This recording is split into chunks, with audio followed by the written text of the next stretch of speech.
Help support AMTV by becoming a patron, an AMTV staff member, and following us over on Twitter. Hi there guys, it's Adam Martin here, and welcome back to another video, and today we're going to be talking about the BBC licence fee, or the television licence fee as a whole I should say. Now, as we've discussed many a time, this is a very contentious point for some people. There are some people who are happy to pay a licence fee to watch television. There are quite a great many people as well who think it's very antiquated, it needs to be abolished completely. And as we move through the 2020s, that situation might become ever more a reality. The licence fee is governed by the Royal Charter, which currently ends towards the end of 2027. So we've got a couple more years left to go, but there's been major discussions about how the BBC is going to be funded post-2027, and recently some news has dropped that might give us an indication on where it could be going. This article was posted, as ever, by the reliable RXTV. As I say, go and check them out, support the site. There's a multitude of stuff that I don't cover from them, so if you're interested in the television media world, they're a great website to take a look at. It says, end of the licence fee. Some BBC channels could go commercial. Goodness me.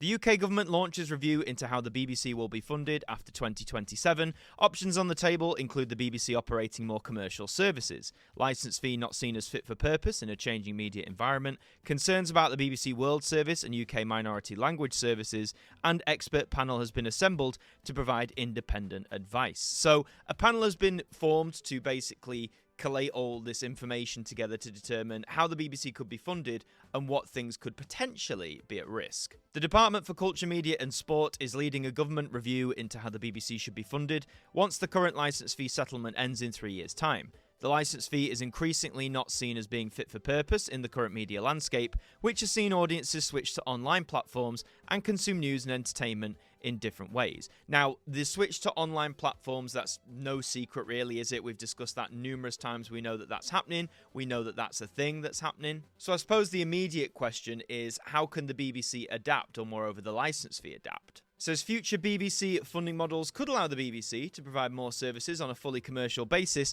which would see the BBC carrying adverts and or operating subscription services. But there's expected to be strong opposition from existing commercial broadcasters who fear a commercially funded BBC could negatively affect their services. Meanwhile, a full subscription model would undermine the BBC's public service remit. Now, the BBC carrying adverts has long been touted as a potential solution to the whole licence fee problem, if you will. I wouldn't say it's necessarily out of the question for the BBC to carry adverts, but I think we have to consider what would that do to the services we've known for the past 100 years. You got to think, all throughout BBC television, we're used to it without any adverts at all, and many people have praised it for that, not just in the UK but around the world. People like a service that isn't interrupted by a commercial trying to sell you something or get you hooked on something every 5 seconds. So to add commercials to the BBC in that sense would just make it like every other broadcaster out there that shows commercials. Arguably, the BBC already does offer commercial services both abroad and in the UK, under the disguise of UK TV, which of course encompasses channels like Alibi, Dave, Drama, Eden, Gold, W and Yesterday. UK TV is fully owned by BBC Studios, the commercial arm of the BBC, but any changes would remove the wall that effectively divides BBC-branded channels and its non-BBC-branded channels here in the UK. So yes, there's no point saying that the BBC doesn't operate any commercial channels, because it clearly does. I mean, it's had its stake in UK TV since its launch. I think it was the primary partner alongside, I think it was Thames, wasn't it? Thames Television back in 1992. So for well over 30 years, they've operated commercial channels and gained revenue from it. Although, again, it's key to point out, this is BBC Studios that operate this, which is specifically the commercial arm of the BBC, like two completely separate entities there. Meanwhile, the BBC World Service and minority language broadcasting in the UK, including channels like S4C, BBC Alba, BBC Radio Cymru, and BBC Radio Nangaidhiel, I'm so sorry if I said that wrong, could be disproportionately affected by the end of the licence fee. These services would struggle to be sustainable if only funded through advertising and or subscriptions. That is one thing I think the BBC caters for that a lot of people either don't know or choose to ignore, because it doesn't really affect them, is that, you know, for people like this, the minority language situation, the BBC caters for a great deal, many of them here in the UK. And I think even though if it's a resource that isn't accessed all that much, you know, it's in the name, it's minority language, it's language used by a minority of people, the service still exists for them. They still have a service that caters to them. And if you remove that, or at least if you say, okay, we'll keep this, but you can only access it through subscriptions, then I'd say the subscription route may encourage discrimination claims. Because, okay, the standard English language, say you get that as part of your license fee or whatever, but you want to hear it in just Welsh, for example? Oh, well, you've got to pay extra fee. I think that'd be risky business. What will the review explore? This is the independent review. So it's going to explore the sustainability of the BBC's current funding model, i.e. the license fee, the context of a rapidly changing broadcasting and media market, whether the BBC should provide more services to audiences on a commercial basis and what those services should be, the potential for the BBC to generate more commercial income, the evidence around other funding models to support BBC services and output, and how the BBC could transition to any new funding model. So essentially, it's where are we now, what could we do, and where should we go in the future? Past, present, future is basically what this report is outlining into. With those points in mind, the DCMS has invited 9 experts with media experience to form an expert panel. They'll provide independent advice to the review. The members of the panel are as follows: Martyn Ivans, who's the former editor of the Sunday Times, Sir Peter Bazalgette, who's a TV executive and producer, Siobhan Kenny, MBE, who's the former CEO of Radio Centre, Dame Frances Cairncross, who is the former management editor of The Economist, David Elstein, with former head of programmes at B-Sky B and ex-chief exec of Channel 5, Ollie Hyatt, who's the co-founder of BAFTA award-winning animation studio Blue Zoo, Helen Bauer-Easton, CBE, who's a former civil servant and is the director of communications at the Financial Conduct Authority, Amber de Botton, who's the former ITV News home editor and Downing Street director of communications, and Lorna Tilbian, who is a media analyst. So quite a range of people there from across the media landscape. It makes sense to get people from, I guess, as many walks as they can. Some people will probably say that more people should be added on this, or that the backgrounds of them need to be more diverse. I think 9 people is probably a decent amount. I think, if you add more and more people, you might get a too many cooks situation. So where will we find out more, and what will happen next? The review aims to be complete by this autumn, so relatively quick turnaround, about 6 months. After that, whoever is in government will be charged with starting the next BBC Charter review. The recommendations of the review could then flow into final decisions over BBC funding beyond the 31st of December 2027, which is when the current Royal Charter is due to end. If there is a change to funding, the government will need to decide how the broadcaster can transition. Changes to BBC services could be phased in or introduced in a Big Bang moment for broadcasting. As tempting as the Big Bang moment would be, because in theory then everything moves at once, I just think with our current broadcasting infrastructure and the infrastructure that exists for users out there as well, I don't think that would necessarily be the smoothest of transitions. You can just see it as some people being served by it and some people not. So I think a phased-in route is probably going to be the best idea if there is going to be a changing funding model. I guess the thing there is that's going to take more time. That might drag on. And what is the BBC doing? Well, it appears to have accepted it will need to be more commercial in nature in the future. Whilst cutting back on news, the BBC One schedule has seen the addition of a number of popular mass entertainment shows that wouldn't look out of place on a commercially funded channel. Examples include The Traitors, which, as we know, was one of the biggest hits for the BBC, not just this year, but its first series was massive as well, and also Survivor. Meanwhile, the BBC iPlayer continues to move beyond just BBC shows. It recently added 3 NBC Universal shows to its content library, including US legal drama Suits, which was originally shown on UK TV's Dave channel. So yes, I have noticed that on the iPlayer they are expanding into adding more imported content onto there, which again I don't think necessarily is a bad idea in a realm where everyone's got a streaming service or video on demand service and they're trying to get programming that's exclusive to that service. I think the BBC jumping in on that isn't necessarily a bad thing. As to the more commercial shows, like The Traitors and Survivor, I get what it means. Like, yes, you may be able to place those on ITV and Channel 4, but I think from what I've heard people say about The Traitors compared to something like Love Island or something like that, and I know they're two very different concepts, but from what I've heard from people who've seen The Traitors, they say like the production is a lot higher, the emphasis on not just obviously the game, but telling the story is placed as well. So it seems that there's like people are implying it's one step above what the others are doing. Now, whether that'll continue through the years to come, I don't know. They're obviously going to shift with what the masses want, but that's just from what I've heard of people who've seen The Traitors and comparing it with other shows like it on the commercial broadcasters. In a future nod to commercialization, after announcing its news channel would become available as a streaming channel in the USA, BBC News this month introduced a new text-based filler. Notably, it's very similar to break fillers used by other streaming channels like NBC News Now.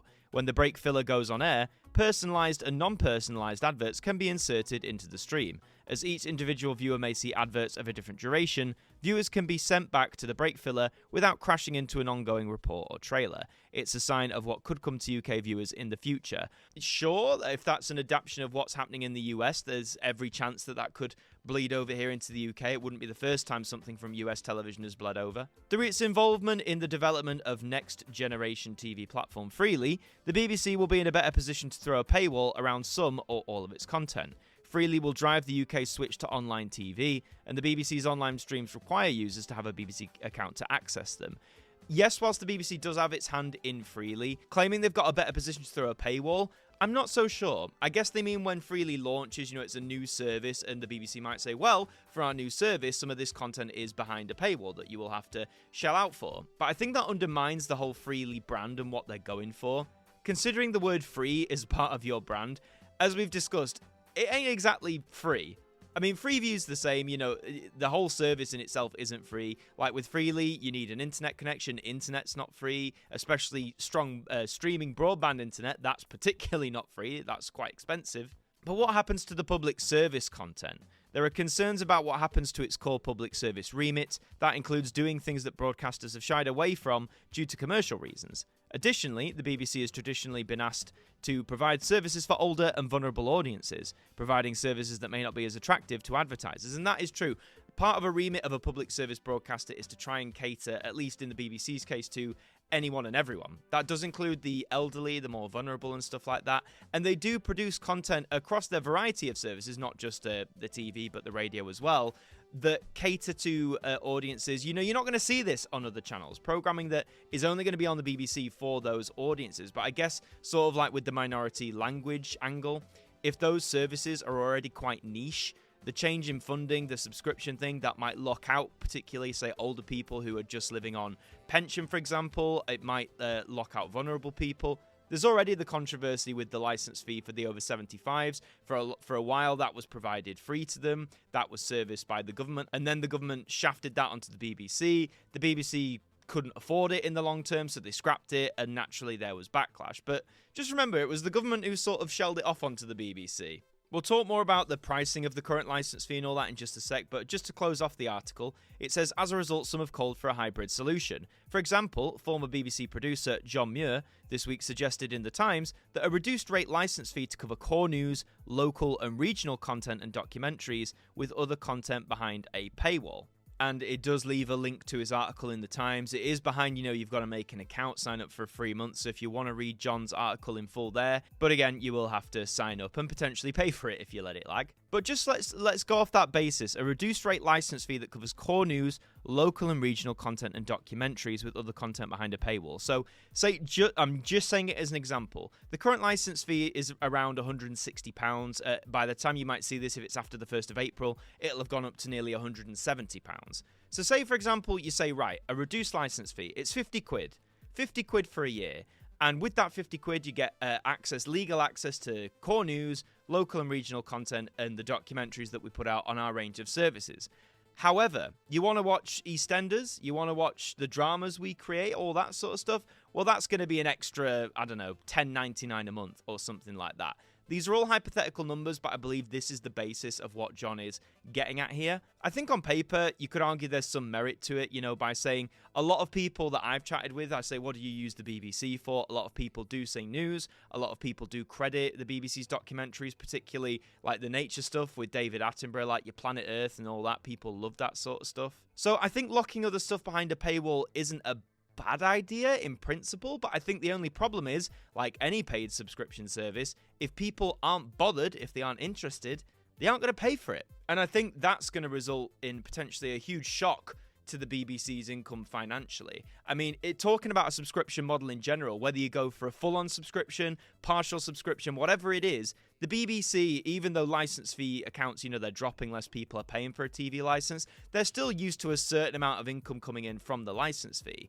If you abolish that completely and go subscription, I really do think, sadly, there's going to be a massive drop in their income. I don't think everyone's going to take it up. And if people are already happy with, say, if they've got a Netflix subscription or a Disney Plus subscription or any of those, and budgets are tight for people at the minute, they're happy with one streaming service, if any at all, then they might think, well, outside of news or all that sort of stuff, why would I pay another subscription service for the BBC? So I think that's the main problem when it comes to subscription, the sheer potential drop in revenue the BBC might experience in that transition. So let's just do a quick bit of math. The licence fee is due to go up on the 1st of April 2024 to £169.50. So if you divide that over a period of a year, 12 months, to round it to 2 decimal figures, that comes out at roughly £14.13 per month. So let's just compare that with, say, Netflix, one of the biggest streaming platforms out there.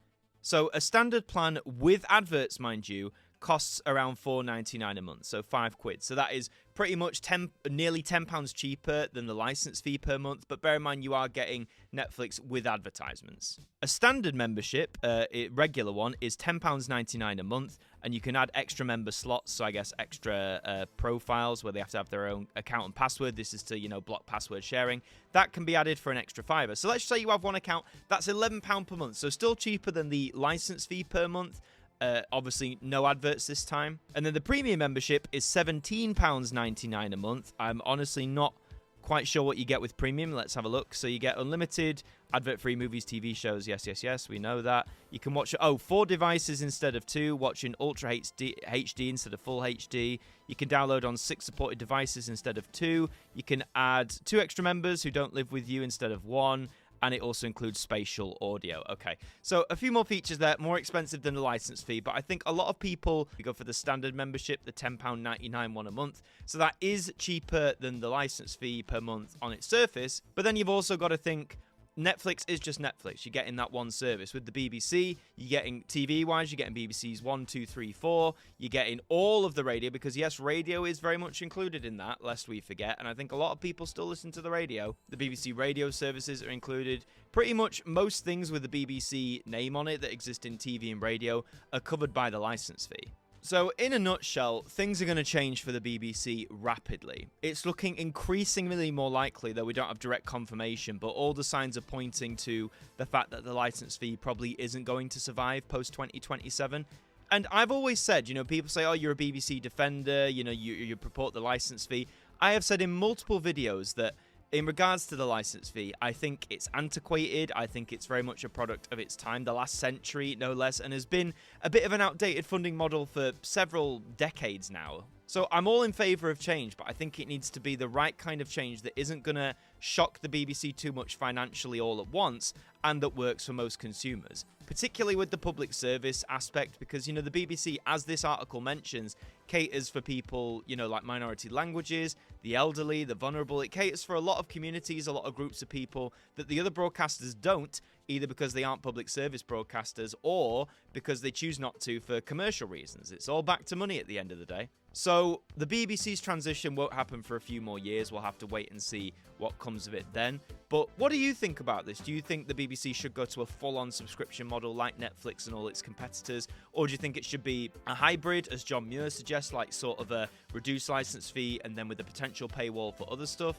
What do you think about this? Because it also affects how the BBC is going to look in the future, how it amalgamates its content. We've already seen a lot of broadcasters shutting their secondary or third channels down or moving them online. The BBC is doing that themselves. We've seen that CBBC and BBC 4 are going to be moving online within the next few years. BBC 3, I honestly think, will be taken online again in the next coming years, just with the landscape. Even channels like BBC 2, which is long-standing and celebrates its 60 years this year, but I do think over the next 10 years, BBC 2 might also go online. BBC 1, I think, will be the last bastion, and I guess as its status as public service broadcaster, it may have to stay on terrestrial for a while, but we could see that change happen. But let me know all your thoughts in the comments down below. I'd be interested to read them. If you enjoyed this video, do leave a like on it. It really does help us out, and subscribe to the channel as well. We'd love to have you aboard here with us.